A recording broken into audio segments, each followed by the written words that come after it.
Hi, friends. Welcome to Comics Odyssey. Good morning, good evening, good afternoon. What was that guy? Art Bell. I think that's what he said. Good morning, good afternoon, good night, or whatever. Um, we're gonna look today at Action Comics number 5, which was reprinted in Superman number 3. Henry, Yes, yeah, that's what you got in your collected edition. So. right. But it originally appeared in Action Comics number 5, a story about Superman versus the Dam. So, yeah, we're just going to look at that. It's me and James again. James, say hello. Hello. And we got our friend Henry, who will be helping us along today. Say hello, Henry. Heidi, Heidi ho. And all these wonderful gentlemen's social media stuff is all going to be linked below. Henry is an accomplished author, got several books published, bestsellers, so you're going to want to check those out. And James has got a novel coming out soon. And my comic book stuff is all going to be linked below too, so you're going to want to check that out. Please like, comment, subscribe, do all those internety things that we have to ask you to do. So enough of that. Let's look at comics. Superman and the Dam. Henry, you chose this. Was there a particular reason why, or just you're curious about this, or what's Well, going as you on? know, I think I mentioned it to you before, but I'm a real fan of the Golden Age, and I can't really explain why. I know the writing and the artwork is, really rudimentary back then, and most of it, except for like Will Eisner stuff. But there's something about it. There's like an atmosphere of wonder, and it's all new, and they're making it up. There's no tropes or formulas that they're following. So it's there's even in the ones that are bad, there's like at least when I read them when I was younger, there's a sense of adventure there. Um, can't quite put it into words, but there's something about the Golden Age stories that really appeal to me. So when I saw that you had this one, I was like, yeah, I got that one too. And as Superman in the early days, as you'll see in the story, his all the Superman tropes hadn't been established yet. His um they hadn't, in fact, it's not even the Daily Planet yet, it's the Daily Star and stuff like that. You'll see as you go through this story. So they were still working it out as they were making the story, and I just find it kind of cool. I agree. That's why I actually bought the Golden Age stuff. James, have you read much Golden Age comics? No, in fact, the closest I've come is the DC Vertigo Golden Age, where it tells the old school characters from a modern version when Hitler gets into the body of Superman of the time, basically, Atomic Man or something like that. Hmm. Hmm. Well, this is Great going to be trade a good memory. time. Ubermensch That's or right. Yeah. or Masterman was the let's see, Captain Marvel had Captain Nazi as an enemy, and I think Masterman was a World War II Nazi enemy of somebody. And he was a brain transfer surgeon. Oh wow. Yeah, it's good stuff. Well, it's funny you mentioned that because a lot of the Lex Luthor, the first appearance of Lex Luthor, the early appearances here, actually no, it's not Lex Luthor. It's Ultra Humanite. That's the guy. Yes, Yeah. yes. Uh, like the ultimate like Ultra Humanite stories are specifically about like brain and mind transfer stuff. And if you read it, it's like the early Superman Golden Age stories. I was surprised at how like socially relevant they were for the day. Like it's Right. like from the headlines kind of thing. There's one story which I thought was hilarious where Superman just blasts into a radio station, commandeers it, and declares war on bad drivers.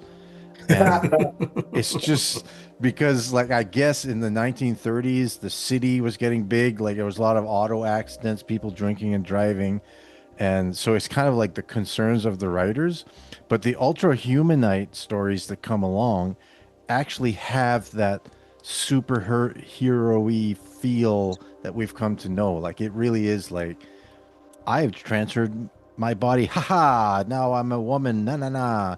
And like it takes a while for it to become uh like kind of Before they how we recognize superheroes to be, right?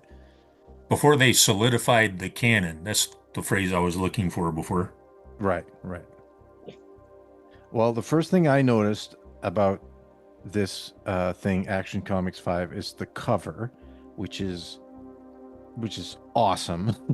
Yeah, it is.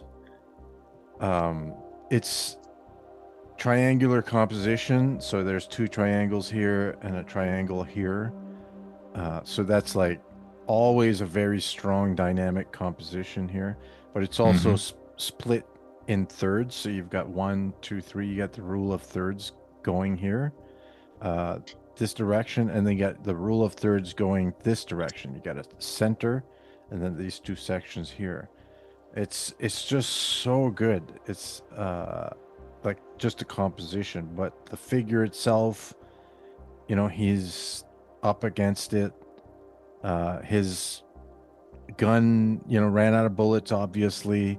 He's in a bad way because his clothes are all ripped up. Like he's about to have it, right? It's just such a It cool image. it looks like a comic version of a Doc Savage cover, which, Doc Savage is one of the things Siegel and Schuster ripped off to make Superman. Oh, really? Yeah. The Man of Bronze becomes the Man of Steel.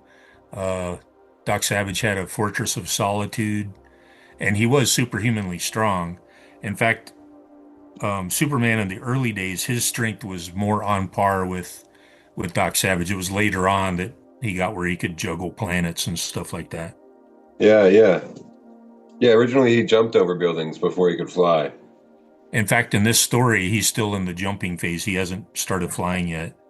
Yeah, and at this stage, he doesn't have any of the weirder powers like X-ray vision and all that. He's Exactly. basically a like a circus act turned to 11 kind of thing. Hmm. So anyway, it's to me when I read this, what I hear in my head is the radio broadcasty voice. I can't really make it, but I've listened to the original like radio plays of Superman, and Uh-huh. it really kind of informs how I read these captions and stuff. And a lot of these Golden Age stories make more sense if you remember this is kind of the era of the radio drama, and it reads like that to me. Yes. Telegraph lines broadcast to the world, news of a terrible disaster. It's just there's something about it. I can't really pinpoint why I think that, but to me, that's how it comes across. I think that fits. And yeah, even with the little radio beeping noises. Hmm. Yeah, The Valleyho Dam is cracking under the strain of a huge downpour. exactly. It's so blunt and direct storytelling. They don't waste any time, do they? Mm, And you're not going to find nuance in these stories either. mm. Yeah, it's not like a story where well, I'll tell you what let's bookshelf that one. We'll get back to that. I have a theory about this story. Anyway, so the editor, is he Perry White at that point? I can't remember. I think he is. I don't believe so. If they do call him something, I think they call him something else. And notice that his hair's not gray yet. He's still a fairly young guy. Yeah. So he calls for Clark Kent and Lois Lane. I love this. I love this style. Lois Lane claims that Clark's not in the office, and she insists that she get the story to cover the cracking of the dam. And Perry is like, "What? This is no job for a girl." I like that. Well, when you look at the what a backstabber she is, um, Yeah, well, she does Can't really backstab. blame the editor. We call that ambitious nowadays. Right, yeah. Yes, exactly. Yeah, she don't need no man. Anyway, she basically kind of uh she she as I read it a few days ago, so I can't remember everything. So correct me if I'm wrong. She lies that Clark isn't around so she can get the story, right? Well, and down there on that page on the left, she's going to send him on a wild goose chase Right. to get him out of the way so that she can go cover the story. Exactly, He winds up exactly. getting fired for that. Man, it's If you issue look at five. a, I'm sorry, James, go ahead.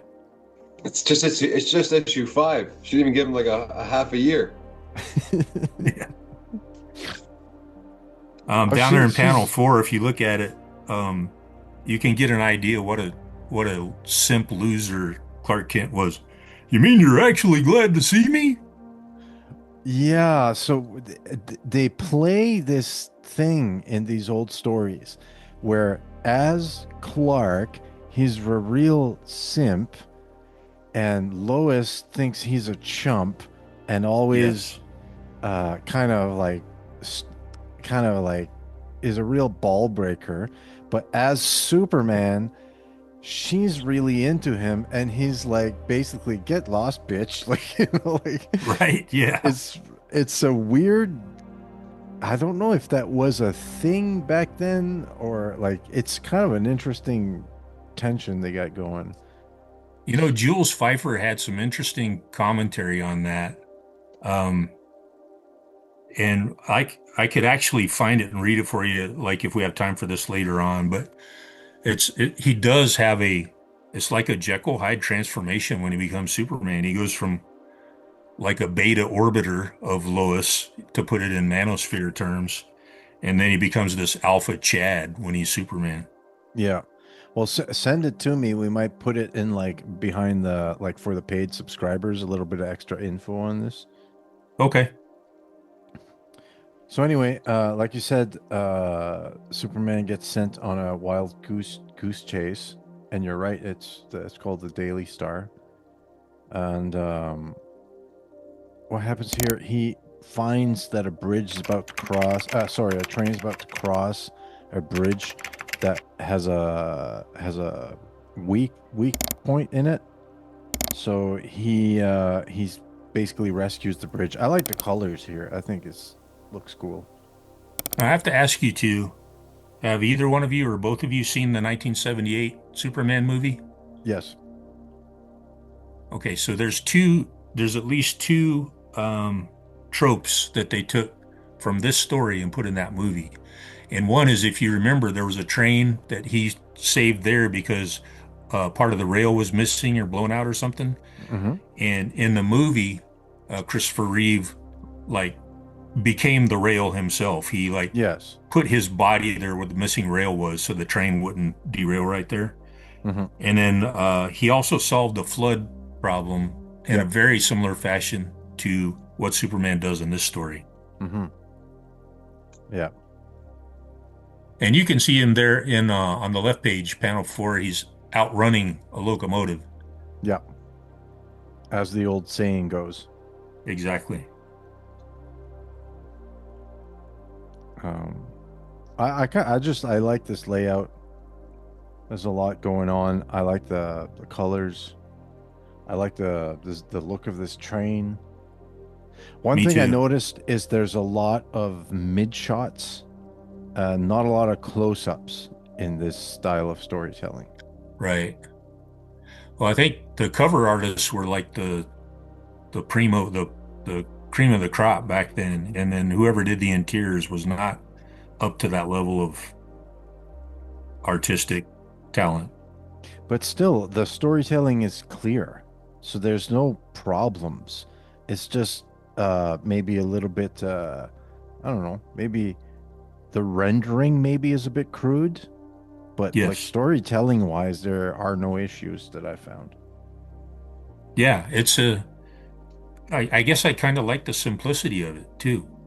And there before, I mean, as you point out, a lot of his uh a lot of his stories are driven by a kind of well, of course, he became a big New Deal character before long, but in a story like this, there's no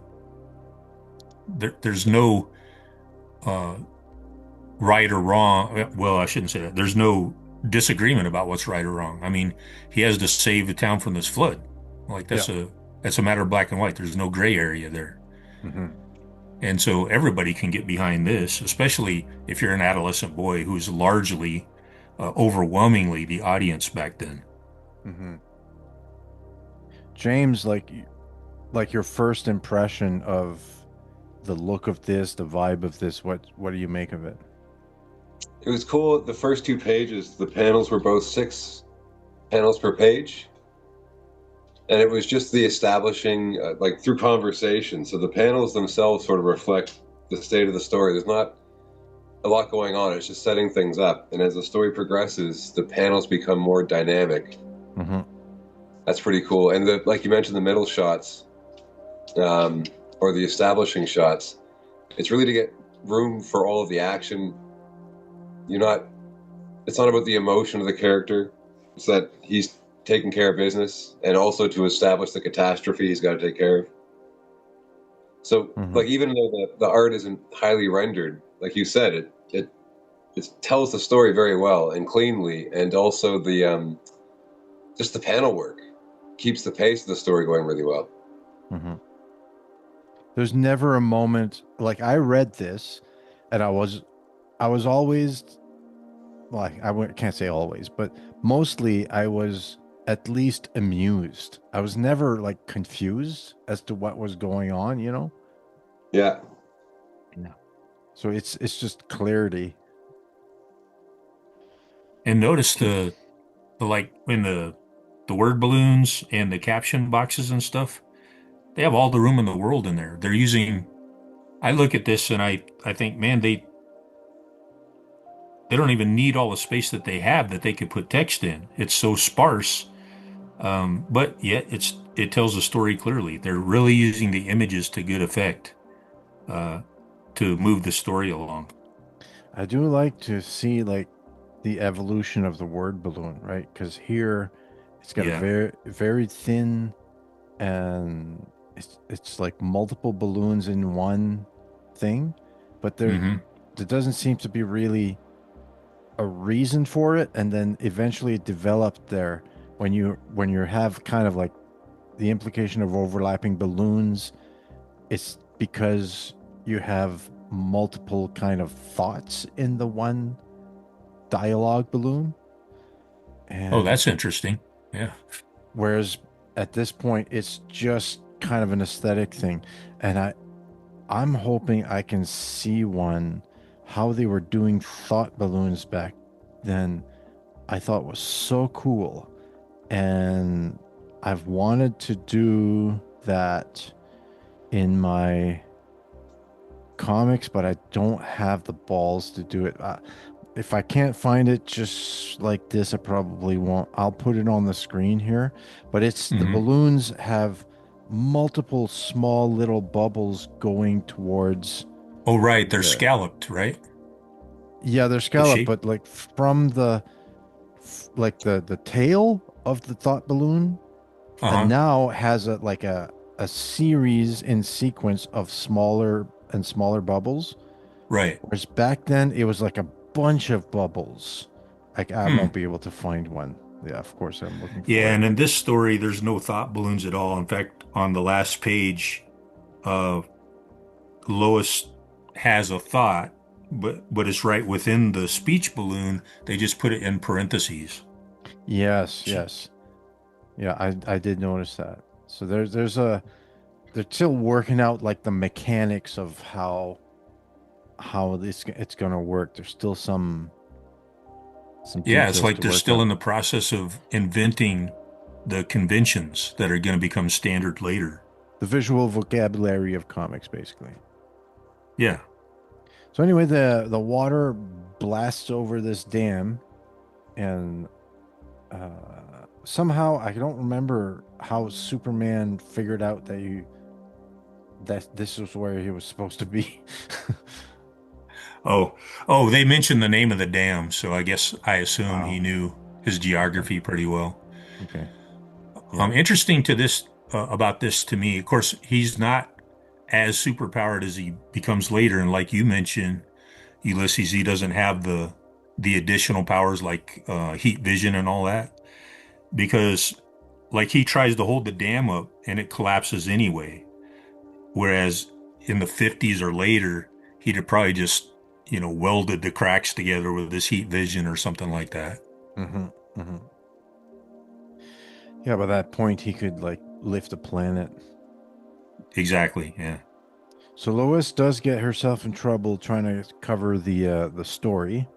Her her spunk and her arrogance or her pride gets her in trouble maybe, and she's stuck in the flood basically, and Superman rescues her. Yeah. That's going to become a cliche for quite a few many years. Yeah, and this is a funny sequence, and Lois Lane says, "Oh wow, you saved all the people. I could kiss you. As a matter of fact, I will." And he goes, "Lady, please." And his reaction is, "Wow, what a kiss." It's- Yeah. And she says, a super kiss for a Superman. But this is where like she goes like, "Don't go. Stay with me always." And he goes, "Maybe we'll meet again." It's such a brush off. It's so funny to me. Sexual tension comes to the comic medium. Yeah, so here yeah, so Clark goes to him and says, "That was a nice stunt you pulled on me, but I still like you." And she goes like, "Who cares?" Yeah. Oh, this is the thought bubble you're talking about, the parentheses. Yeah. And this is her real thoughts, and like this look of disdain is very very well cartooned. The spineless worm, I can hardly bear looking at him. That's so harsh. After having been in the arms of a real He-Man. So there's no nuance there either. She's So here's my theory, okay, about this story. And you tell me what you think, James. Is this uh Moses parting the Red Sea? Oh, that's interesting. I never would have got that. hmm, Um, he was saving a bunch of people. Because Siegel and Schuster were Jews, and I don't think it's a secret that they modeled Superman after Moses. I mean, he's right. from a planet Krypton, which my friend Hannah taught me. There used to be a term for Jews that were in hiding. They called them crypto Jews. Oh, Oh, funny. right. Yeah, so Yeah. he's from the planet Krypton.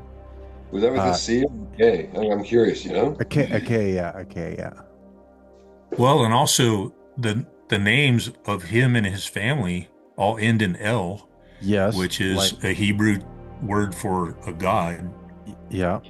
So And he's then Kal-El, his father was Jor-El, yep, mother Laura-El. he gets put in a basket and sent out, because Just that's like Moses. yeah, so but the basket is a spaceship, right? Hmm.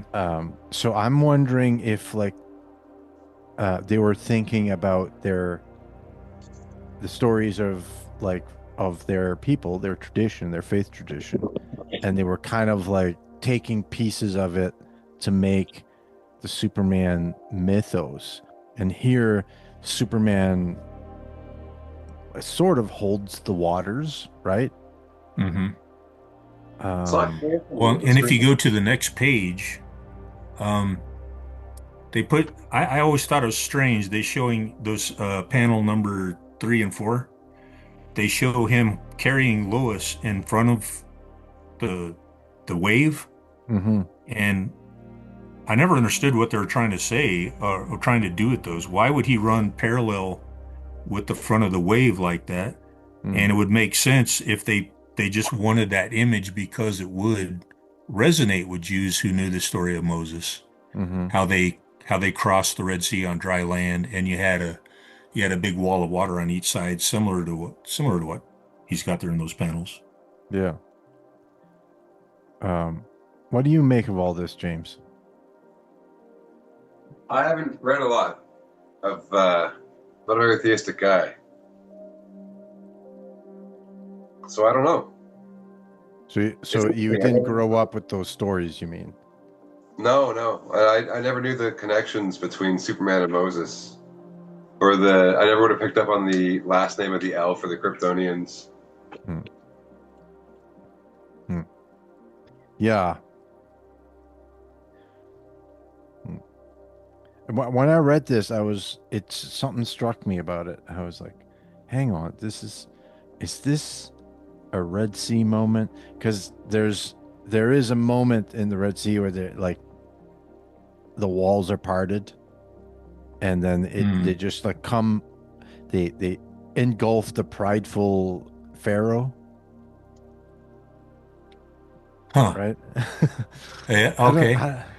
You know, to be honest, I had not made the connection between this particular story and uh, the Exodus. But I think there's a case to be made here now that you bring it up. Hmm. So you can never underestimate these stories, right? It could be too that they didn't intend it and it's just was like in their subconscious or something. It came out, right? Could be, Yeah, yeah. storytelling psyche.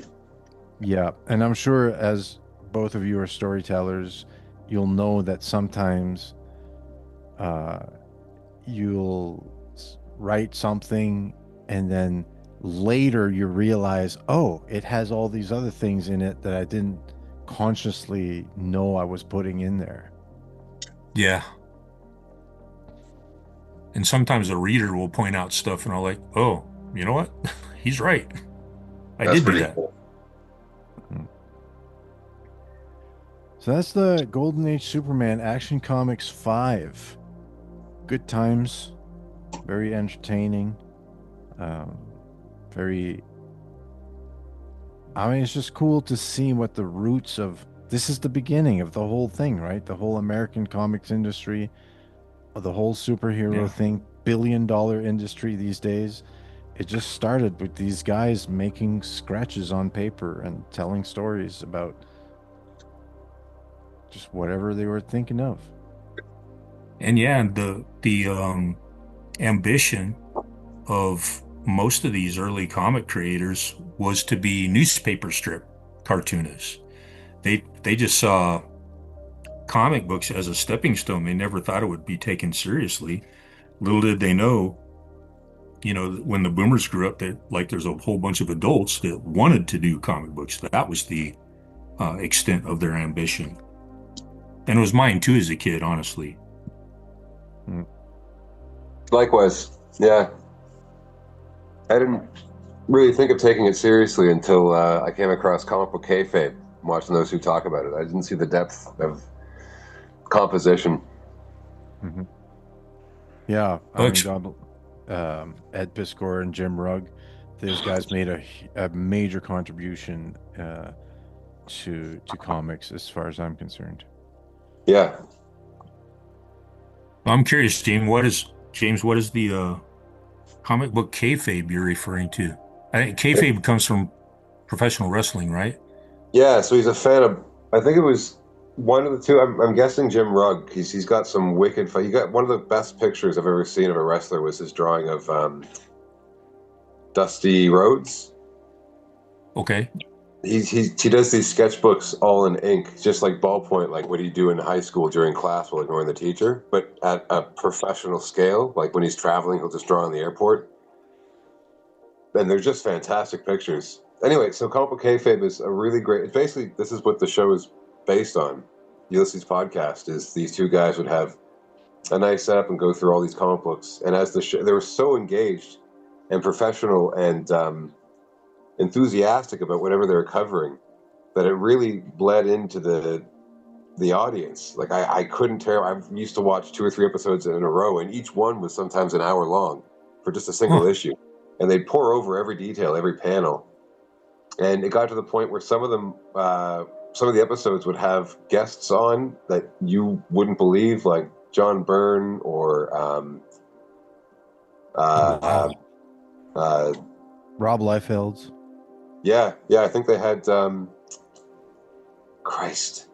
They had Dave Gibbons. That's right. I was going to say the guy from Watchmen, the artist from Watchmen. I watched that one. They spent forever talking about how unfortunate it was that most of, like, the opening sequence of that second last issue, where it's just the devastation of downtown New York and all the alien damage that was done from the teleported alien, and how the average reader is just going to pass each page over a period of seconds, like, oh, that's really cool, nice. But for him, those 8 pages or whatever, maybe 10, took him a whole month to get the details all in place, the perspective and everything. Wow. That's dedication. Yeah, really. I'm glad you mentioned them. Sorry to correct you. It's actually Cartoonist Kayfabe. Thank you. Yeah, I'll send you a link, Henry, and I'll link them below as well. It's Jim Rugg and Ed Piskor, and Eddie's brother was actually a wrestling referee. No shit. Yeah, and they were big wrestling fans, and that's where the kayfabe thing comes from. And just Henry, just to let you know ahead of time, going into this, Eddie has passed. It was a tragic passing. So, if you get attached to these guys, just know it really actually really affected me, and I wrote about it on my Substack. So just fair warning, it's a little bit of a rough story, but Eddie's contribution to comics cannot be overstated. Eddie was like a historian. Like we're just guys looking at comics, and we like comics. I'm hoping to contribute something through whatever insights we can give on the craft of comics and whatever we notice. But Eddie had tens of thousands of comics. They would go through the letters pages, the ads. Like these guys knew comics like inside out.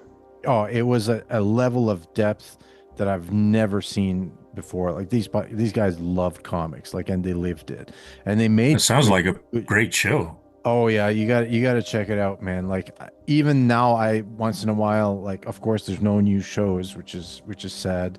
But they're releasing new ones, but like pre-recorded. There's no like current ones. Still to this day, because I think that stopped. They ran out of. Oh. Yeah, I think they ran out. That is heartbreaking. Yeah, I mean, Anyway, yeah, definitely check it out. And even the comics, like personally, you don't have an interest in. They had a way of talking about them that would still be interesting. They just knew things about comics that were just so cool. Yeah, sounds right up my alley. Oh yeah, I think you'd like it. And then they inspired this thing, where like this model of like, let's just look at comics together. You've got the same framing too. It's the bird's eye view, just the hands, and some of them were like the unprinted pages kind of thing. They'd get their hands on the original artwork and just have the 11 by 17s. Well, I do have the artist edition of Batman Year One we could look through. That's awesome. I got that issue at home. I could do it in tandem with you. Cool. I've got Batman Year One and the original floppies, so yeah. Oh. I am desperately looking for one of these thought bubbles, but I still have not found one. Yeah, I didn't see any either.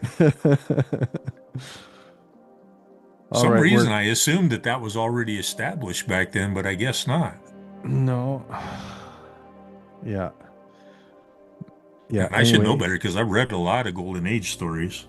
I'll put it in post.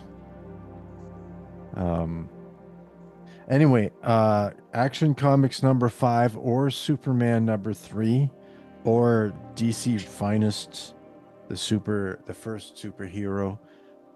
Real pleasure to hang out with you guys and look at this this story. Super interesting stuff. People in the comments, tell me what you think about my bizarre theory about this is a story about the parting of the Red Sea. And Super Moses. hmm? Super Moses. Super Moses, yeah. So, yeah, if anybody's interested, I did write an article, I think it was on Substack, about Super Moses before, about the parallels that we mentioned. And turns out I'm not the first to come up with this, but, I did try to compile relevant facts in the article. If you Yeah, guys are interested one day. send it to me, Henry. I'll link it below. And I just published a video and article about the Christian symbolism and mythology in the Zack Snyder DC movies. Please don't hate on me. I know people hate Oh, those movies. oh no, I would have read it, but something weird has been happening at Substack, and I'm not seeing your posts. Okay. It's not letting me know when you post something anymore. Hmm. Okay, I I'll mean, it's send doing it to weird you. stuff to me too, but yeah. So I'll search for that. All right. Um, Henry, I'm gonna let you go. James, stay on the line. We're gonna do a little bit of shop talk after this. And yeah, no, super fun, guys. Thanks. Yeah, thanks for having me. I got to choose the next one.